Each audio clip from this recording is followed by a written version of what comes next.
ไม่มีใครสามารถยกเขาไกรราชให้ตั้งตรงได้เลยครับพระอิศวรเนี่ยต้องให้เทวดาไปขอให้ยักษ์ทศกัณฐ์มาช่วยยกเขาไกรราชให้ตั้งตรงจนสำเร็จพญานาคตนนี้เนี่ยรู้สึกเครียดแค้นฤาษีมากๆจึงกลับไปที่อาสมของฤาษีครับจากนั้นก็คายพิษของตนลงในอ่างน้ำนมที่พระฤาษีทั้ง4จะต้องฉันทุกเช้านางกบเนี่ยจึงตัดสินใจกระโดดลงไปในอ่างน้ำนมที่เต็มไปด้วยพิษของพญานาคจนตายครับกดติดตามเลยกดติดตามสวัสดีครับทุกคนครับผมนิกเองครับวันนี้ผมมีเรื่องราวของกบน้อยตัวหนึ่งครับทุกคนซึ่งกบตัวนี้นะครับจะกลายมาเป็นมเหสีเอกของพญายักษ์ทศกัณฐ์นั่นก็คือนางมนโทนั่นเองครับผมเรื่องราวของนางมนโทมันมีที่มาที่ไปยังไงเรื่องราวชีวิตของนางจะน่าสนใจแค่ไหนเดี๋ยวมารับชมกันในคลิปนี้แหละครับแต่ก่อนอื่นนะครับใครที่ชื่นชอบคลิปของช่องดูดิและยังไม่ได้กดติดตามก็กดติดตามเอาไว้ได้เลยนะครับและที่สำคัญอย่าลืมกดกระดิ่งแจ้งเตือนทั้งหมดไว้ด้วยนะครับทุกคนเวลาที่ผมลงคลิปใหม่จะได้แจ้งเตือนไปยังโทรศัพท์ของทุกคนนั่นเองครับส่วนถ้าใครไม่อยากจะเห็นคำบรรยายของคลิปก็สามารถกดปิดไปได้นะครับผมถ้าพร้อมแล้วก็ไปฟังกันเลยครับเรื่องราวของนางมนโทนั้นนะครับเริ่มต้นขึ้นที่เชิงเขาหิมพานต์ว่ากันว่าที่เชิงเขาหิมพานต์นั้นเนี่ยมีฤาษี4 ต้นบำเพ็ญตบะอยู่เป็นเวลาหลายหมื่นปีจนมีตบะแก่กล้าทุกๆเช้าเนี่ยก็จะมีนางโคจำนวน500ตัวมาที่อาสมของฤาษีแล้วพากันหยดน้ำนมของตัวเองลงในอ่างแก้วเพื่อให้ฤาษีได้ฉันเป็นอาหารเช้าทุกวันซึ่งฤาษีเนี่ยได้แบ่งนมส่วนหนึ่งให้แก่นางกบตัวเมียตัวหนึ่งครับที่อาศัยอยู่บริเวณนั้นเป็นประจำทุกวันเช่นกันอยู่มาวันหนึ่งครับฤาษีทั้ง4เนี่ยได้เข้าไปในป่าหิมพานต์ครับและได้เข้าไปพบกับนางพญานาคตนหนึ่งซึ่งกำลังเสพสังวาสกับงูดินอยู่ฤาษีเนี่ยเห็นว่านาคเป็นสัตว์ตระกูลที่สูงกว่าไม่ควรจะมาสมสู่กับงูดินจึงได้เอาไม้เท้าเนี่ยเคาะไปที่พญานาคตนนั้นหลายครั้งพอพญานาคคลายตัวออกแล้วเห็นฤาษีก็รู้สึกอับอายขายหน้าอย่างมากรีบหนีกลับไปยังเมืองบาดาลทันทีครับพญานาคตนนี้เนี่ยรู้สึกเครียดแค้นฤาษีมากๆที่มาทำให้ตนได้รับความอับอายและพญานาคสาวตนนี้เนี่ยก็กลัวเป็นอย่างมากว่าพญานาคราชพ่อของตนจะรู้เรื่องนี้เข้าพญานาคสาวตนนี้จึงกลับไปที่อาสมของฤาษีครับจากนั้นก็คายพิษของตนลงในอ่างน้ำนมที่พระฤาษีทั้ง4จะต้องฉันทุกเช้าแต่บังเอิญครับที่นางกบเนี่ยเห็นเหตุการณ์เข้าพอดีนะครับด้วยความกตัญญูในพระคุณของฤาษีทั้ง4ที่เลี้ยงตนมา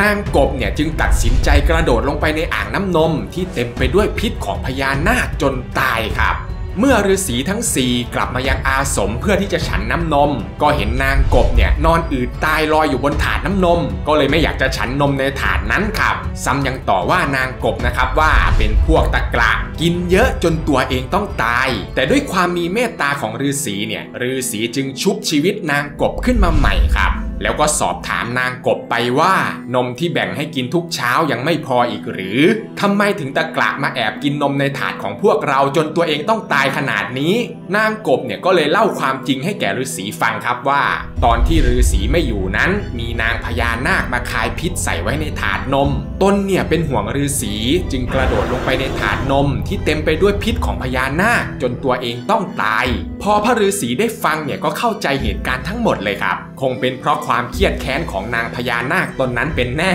จากคุณความดีของนางกบครั้งนี้แหละครับฤาษีทั้ง4จึงทำพิธีก่ออัคคีแล้วร่ายมนต์วิเศษพร้อมกับโยนนางกบลงไปในกองไฟ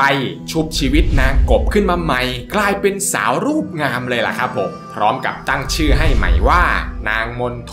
ซึ่งแปลว่ากบนั่นเองครับผมเนื่องจากนางมนโทเนี่ยมีรูปโฉมงดงามยิ่งกว่านางฟ้าบนสวรรค์การที่จะให้อยู่อาศัยกับฤาษีในป่าเนี่ยก็อาจจะเป็นที่ติฉินนินทาของผู้คนได้ฤาษีจึงพานางมนโทไปถวายให้กับพระอิศวรครับซึ่งพระอิศวรเนี่ยก็รับนางเอาไว้และให้ไปอยู่กับพระแม่อุมาพระชายาของพระอิศวรนางมนโทเนี่ยคอยปรนนิบัติรับใช้พระแม่อุมาเป็นอย่างดีจนเป็นที่เมตตาของพระแม่อุมาถึงขนาดยอมสอนพระเวทต่างๆของพระองค์ให้เลยนะครับ จนกระทั่งผ่านไปสักระยะหนึ่งเนี่ยก็ได้มีเหตุการณ์ที่ทำให้เขาไกรราชเกิดสุดเอียงเนื่องจากยักษ์วิรุณ6เนี่ยขว้างสังวาลนาคใส่พระอิศวรจึงประกาศแก่เหล่าเทวดาทั้งหลายที่มาเข้าเฝ้าว่าหากใครสามารถยกเขาไกรราชให้ตั้งตรงได้อีกครั้งจะมีรางวัลให้อย่างงามผลปรากฏว่าไม่มีใครสามารถยกเขาไกรราชให้ตั้งตรงได้เลยครับจนพระอิศวรเนี่ยต้องให้เทวดาไปขอให้ยักษ์ทศกัณฐ์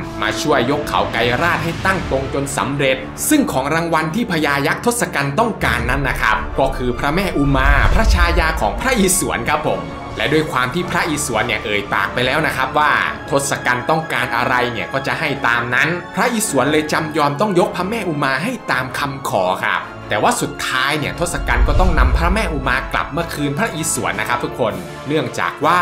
ทุกๆครั้งที่ทศกัณฐ์เข้าใกล้พระแม่อุมาเนี่ยก็จะรู้สึกร้อนเหมือนกับโดนไฟเผาเลยนะครับทศกัณฐ์เนี่ยก็เลยนำพระแม่อุมากลับมาคืนให้แก่พระอิศวรแล้วทูลขอนางมณโฑเนี่ยกลับไปแทนครับซึ่งระหว่างที่ทศกัณฐ์พานางมณโฑเหาะกลับกรุงลงกาอยู่นั้นนะครับทศกัณฐ์ได้เหาะผ่านเมืองขีดขินเมืองของพญาพาลีซึ่งกำลังว่าราชการอยู่นะทุกคนพอพญาพาลีเห็นทศกัณฐ์เหาะข้ามหัวไปปุ๊บพาลีก็รู้สึกไม่พอใจครับจึงรีบหยิบพระขันเหาะไปขวางหน้าทศกัณฐ์หมายจะสั่งสอนสักหน่อยนะครับผมแต่พอพาลีเห็นนางมณโฑงามดั่งนางฟ้าเนี่ยก็ตกหลุมรักทันทีเลยหาเรื่องพานที่จะต่อสู้กับทศกัณฐ์ซึ่งพาลีนั้นนะครับได้รับพรจากพระอิศวรว่าหากพาลีต่อสู้กับใครก็ตามพาลีก็จะดูดเอาพละกำลังของศัตรูมาเป็นของตนได้ครึ่งหนึ่งทำให้ไม่ว่าพาลีจะสู้กับใครก็ตามเนี่ยพาลีก็จะมีพละกำลังเหนือกว่าทั้งสิ้นครับเมื่อพาลีต่อสู้กับทศกัณฐ์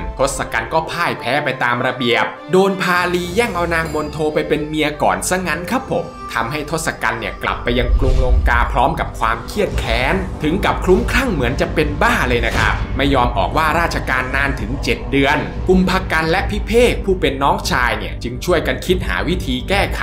โดยการไปขอความช่วยเหลือจากพระฤาษีโคบุตรพระอาจารย์ของทศกัณฐ์พระฤาษีโคบุตรเนี่ยจึงไปหาพระฤาษีอังคตซึ่งเป็นพระอาจารย์ของพาลีเพื่อให้ไปช่วยพูดกับพาลีให้ว่าให้ส่งคืนนางมณโฑให้แก่ทศกัณฐ์พระฤาษีอังคตเนี่ยจึงเดินทางไปหาพาลีทันทีครับแล้วก็บอกกับพาลีว่าพาลีเนี่ยไปแย่งเมียคนอื่นเขาเป็นเรื่องไม่ถูกต้องทำให้อาจารย์เนี่ยเสื่อมเสียชื่อเสียงให้รีบคืนเขาไปซะซึ่งพาลีเนี่ยก็ไม่อยากจะคืนนะครับพาลีได้บอกว่านางมณโฑนั้นตั้งท้องลูกของตนได้6 เดือนแล้วตนไม่อยากจะให้ลูกของตนเนี่ยไปอยู่กับยักษ์พระฤาษีอังคตเนี่ยจึงบอกครับว่าเรื่องนี้ไม่ใช่ปัญหาเดี๋ยวจะเอาลูกในท้องของนางมณโฑเนี่ยไปฝากไว้ในท้องแพะให้พอนางมณโฑได้ยินว่าตนจะต้องเสียลูกไปเนี่ยนางก็ถึงกับร้องไห้จนสลบไปเลยนะครับพระฤาษีอังคตเนี่ยก็เห็นว่าเป็นโอกาสจึงรีบผ่าท้องนางมณโฑ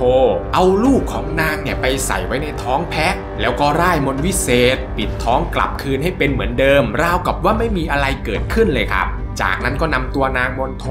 ส่งคืนกลับไปให้แก่ทศกัณฐ์ครับซึ่งลูกของนางมณโฑกับพาลีที่ฝากไว้ในท้องแพะนั้นนะครับเมื่อครบกำหนดเวลา10 เดือนพระฤาษีอังคตก็ทำพิธีผ่าออกมาจากท้องแพะแล้วก็ตั้งชื่อเด็กคนนั้นว่าองคตนั่นเองครับผมส่วนนางมณโฑนั้นนะครับเมื่อนางไปอยู่กับทศกัณฐ์นางก็ได้มีบุตรให้แก่ทศกัณฐ์ถึง3 คนด้วยกันคนแรกก็คือรณพักษ์หรืออินทรชิตที่เราคุ้นเคยนั่นเองครับผมซึ่งอินทรชิตนั้นนะครับก็เก่งมากๆถึงขนาดนำทัพไปรบชนะกองทัพพระอินทร์ได้เลยนะครับผมแต่สุดท้ายแล้วเนี่ยอินทรชิตก็ถูกพลักฆ่าตายในสงครามครับผมส่วนบุตรคนที่2นั้นนะครับก็เกิดขึ้นตอนที่กลุ่มพระฤาษีกไลโกฏทำพิธีกวนข้าวทิพย์เพื่อขอบุตรให้แก่ท้าวทศรถกษัตริย์แห่งกรุงอโยธยาเมื่อทำพิธีเสร็จเนี่ยก็ได้ข้าวทิพย์มา4 ปั้นกลิ่นของข้าวทิพย์เนี่ยหอมไปจนถึงกรุงลงกาทำให้นางมณโฑเนี่ยอยากกินมากๆทศกัณฐ์จึงใช้ให้นางกากนาสูรบินโฉบไปขโมยข้าวทิพย์มาได้ครึ่งปั้นเมื่อนางมณโฑได้กินข้าวทิพย์เข้าไปก็ทำให้นางตั้งท้องและคลอดบุตรออกมาเป็นเพศหญิงแต่พอเด็กคนนี้คลอดออกมาเนี่ยเด็กคนนี้กลับพูดว่าผลาญราบถึง3 ครั้งพิเภกเนี่ยได้ทำนายว่าเด็กผู้หญิงคนนี้จะนำภัยพิบัติมาให้แก่ทศกัณฐ์และเผ่าพงยักษ์ทศกัณฐ์จึงรับสั่งให้เอาเด็กคนนี้ไปลอยทิ้งน้ำครับผม ซึ่งพี่เพกนั้นนะครับได้นำเด็กคนนี้ใส่ไว้ในพระอบทองแล้วก็ลอยน้ำทิ้งไปซึ่งพระอบทองนี้เนี่ยก็ได้ลอยน้ำไปจนถึงอาสมของฤาษีชนกกษัตริย์ผู้ครองกรุงมิถิลาเมื่อฤาษีชนกเปิดพระอบดูก็เห็นเด็กทารกเพศหญิงหน้าตาน่ารักน่าเอ็นดูแต่ฤาษีชนกเนี่ยยังไม่สะดวกที่จะเลี้ยงไว้ครับจึงนำพระอบนี้ไปฝังดินและก็ขอให้พระแม่ธรณีเนี่ยช่วยดูแลนางไว้จนเวลาผ่านไป16ปีฤาษีชนกก็ได้ทำพิธีไถ่คลาดดินเพื่อหาพระอบและเมื่อเจอพระอบและเปิดพระอบดูอีกครั้งเด็กในพระอบนั้นก็กลายเป็นหญิงสาวที่มีรูปโฉมงดงามมากๆฤาษีชนกจึงตั้งชื่อให้ใหม่ว่านางสีดานั่นเองครับผมซึ่งนางสีดาคนนี้แหละครับที่ทศกัณฐ์จะไปลักพาตัวมาจากพระรามหมายจะเอามาเป็นเมียโดยที่ทศกัณฐ์เนี่ยไม่รู้นะครับว่าเป็นลูกของตนเองเพราะทิ้งไปตั้งแต่แบบเบาะจนเกิดเป็นสงครามใหญ่โตเลยล่ะครับซึ่งสงครามนี้เองทุกคนทำให้นางมณโฑเนี่ยต้องสูญเสียทุกอย่างเสียอินทรชิตลูกคนแรกที่นางมณโฑได้มีโอกาสเลี้ยงดูด้วยตนเองซ้ำยังต้องมาหลงกลอุบายของหนุมานในขณะที่ช่วยทำพิธีปรุงน้ำทิพย์เพื่อให้ทศกัณฐ์นำไปปลุกผีดิบยักษ์จนต้องเสียตัวให้แก่หนุมานโดยไม่รู้ตัวสุดท้ายทศกัณฐ์ผู้เป็นสามีก็ตายจากไปหลังสงครามจบก็ต้องถูกยกให้เป็นเมียพิเภกอีกซึ่งระหว่างที่นางอยู่กับพิเภกนั้นนะครับนางได้ตั้งท้องลูกของทศกัณฐ์อยู่1คนก่อนที่ทศกัณฐ์จะตายจากไปนั่นก็คือไพรนาสุริยวงศ์เป็นลูกอีกคนที่นางได้อุ้มชูเลี้ยงดูด้วยตนเองแต่สุดท้ายไพรนาสุริยวงศ์ก็ต้องตายจากไปเนื่องจากคิดกบฏพยายามยึดกรุงลงกาจากพิเภกจนถูกจับประหารชีวิตโดยการตัดหัวเสียประจานเป็นอีกหนึ่งในหลายๆครั้งที่นางมณโฑจะต้องใจสลายจะเห็นได้ว่าชีวิตของนางมณโฑนางกบแสนกตัญญูที่พระฤาษีอุตส่าห์ชุบชีวิตขึ้นมาให้เป็นสาวงามเพื่อตอบแทนความซื่อสัตย์ความกตัญญูของกบน้อยแม้ว่านางจะมีผัวถึง4คนจนผู้คนมากมายเนี่ยตีความว่านางมณโฑเป็นหญิงร่านแต่หากเรานึกตามเนื้อเรื่องดีๆแล้วนะครับก็จะเห็นได้ว่านางกบน้อยหรือนางมณโฑ